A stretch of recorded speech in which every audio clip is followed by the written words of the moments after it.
నేను చేసిన ఈ ఒక బ్లండర్ మిస్టేక్ ఎవరు చేయొద్దు అని ఈ వీడియో అయితే అప్లోడ్ మెషిన్ వేసి తీసుకొచ్చి ఆ సంబరంలో పూజ అది మొత్తం చేసేసా. ఫస్ట్ టైం నేను మల్టీగ్రెయిన్స్తో ఆపరేట్ చేశాను కాబట్టి స్మూత్గా జరిగిపోయింది. నా మిస్టేక్ ఇక్కడ జరిగిందంటే when it is time to grind this bath powder, నేనేం చేశానంటే బ్లేడ్ అనేది మార్చలేదు అండ్ ఈ ఒక ఇంగ్రీడియంట్ అన్నవి అన్నీ కలిపేసాను. అందులో చాలా లావుగా పెద్దగా ఉన్న ఇంగ్రీడియంట్స్ కూడా ఉన్నాయి. సో అది మిషన్ గ్రైండ్ చేయలేకపోయింది and it was like busting all that bath powder and మొత్తం గాల్లోకి ఎగిరిస్తుంది.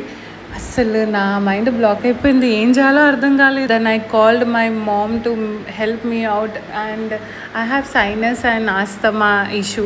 సో ఆ పౌడర్ మొత్తం ముక్కులోకి, నోట్లోకి, కంట్లోకి, చెవులోకి, హెయిర్ అంతా, బాడీ అంతా అసలు ఎలా అయిపోయిందంటే నేను ఒక పిండిలో స్నానం చేసినట్టు అయిపోయింది నా body. I don't want to give up regarding this bath powder. So నేను ఎక్కడ ఎర్రర్స్ అయితే చేశానో అవన్నీ రెక్టిఫై చేసుకొని మొత్తం క్లీన్ చేయడానికి మాకు ఒక 2 days అయితే పట్టింది. Next day I came, I cleaned everything. అన్ఎక్స్పెక్టెడ్గా దివాళీ క్లీనింగ్ అంతా అయిపోయింది అనుకోలేదు. ఇదొక నైట్ మేర్ లాగా అనిపిస్తుంది literally. I mean I was like భరించే వాళ్ళకే బాధలు ఎక్కువ అన్నట్టు.